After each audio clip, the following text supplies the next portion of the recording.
This is a topic I've been basically avoiding so far this offseason. I don't really want to think about this, to be honest with you. But it's going to be potentially the focal point of the Minnesota Twins offseason this year. What's up? This is Tom Froming. Let's talk about Byron Buxton.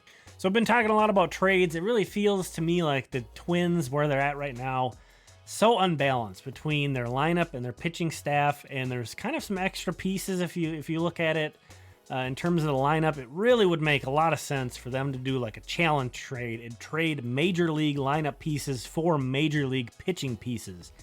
And I wrote about 6 off-season challenge trades that the Twins have done in their recent past at Twins Daily. It was really fun to kind of look back through all these. And, you know, they were recent enough to that I remember them at the time and can remember kind of the logic at the time of each of these trades. Some of them were incredible and completely changed the course of the organization.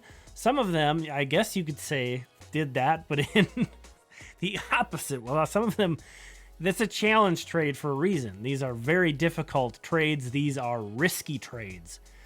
Because again, you're trading established pieces for established pieces. I feel like that means if you screw them up, I feel like it's even more under a microscope. So how does that relate to Byron Buxton?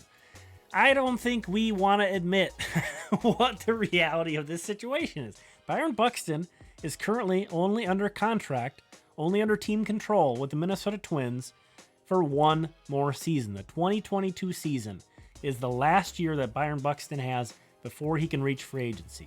Now, the Twins can change that. And I think like 95% of the fan base is very much hoping that that changes. I am on team pay Byron.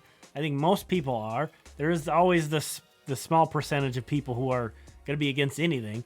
But, you know, everybody knows the people who are anti-Buxton. You know, they really fixate on his injuries and time missed. And, you know, there's truth to that. Absolutely. It's a fact that the guy's missed a lot of time. But it's not real easy to get super elite talent here. And he's here. Let's keep him here. That's my thought process. But if they can't keep him, he's probably going to get traded in this offseason. It would make more sense to trade him in this offseason. He's got more trade value now than he would at the trade deadline. I don't know that you want to keep him and offer him a qualifying. We don't know if the qualifying offer is even going to be a thing next offseason. Okay? And we're probably not going to know that for a while yet. So, okay, problem solved. Let's just sign him to an extension. That's great. But let's think about that from Byron's point of view. He's only a year away from hitting the open market, where he can have 30 teams competing for him. Right now, the Twins are competing against themselves in sort of what his agency is maybe projecting based off models or whatever, what he might get on the free agent market. A year from now, he's going to be able to do the real thing. And, you know, if he wants to bet on himself, what happens if he has a healthy season? Now, I know that's, you know, unlikely. Just being honest, again, Team Byron, but it's more than likely the guy's going to miss some time. Even if he misses, you know, the amount of time that he usually does, like a typical Byron season, he's going to have, there aren't that many true center fielders, period. There are even few potential Gold Glove center fielders. There are even few potential, you know, 40 home run center fielders. Byron could do that if he stayed healthy. There are very few potential MVP of the league center fielders, and Byron is that. I'm not saying that this is necessarily to any fault of the Twins, but they are in a horrible situation right now with Byron Buxton. You do not want a guy like this in the final year of his contract that close to free agency. You do not want that, and you don't want to get to the point where that guy is going to be walking for nothing more than a draft pick. And that, again, that's if the qualifying offer system is even in place, which it might not be. So it truly could be Byron Buxton leaving for nothing next offseason. The other thing about trading him now is, and I've brought this up a few times already, but it is unavoidable. It's annoying that it gets brought up this much, but injuries, it's unavoidable. You have to discuss that with Byron.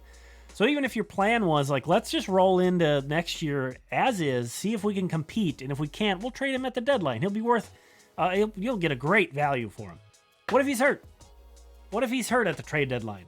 Then what are you going to do? So this is I think a very difficult. I don't think Byron has a lot of. I don't see why he would have a lot of motivation to sign an extension now when he's this close to free agency. And The Twins, if you trade him now, you're only trading 1 year of Byron Buxton. You're not trading the rest of his career. It sucks both ways. Any kind of a Byron Buxton extension is going to seem like a lot. It's going to seem like a lot of money to commit to him. Any Byron Buxton trade is going to seem like way not enough because it's just 1 year of him. But man, this one I really does not sit well with me, thinking of potentially trading away Byron Buxton or having him walk at the end of this year. But just imagine it. I'm not even going to say it. I don't even want to talk about this anymore. We're done.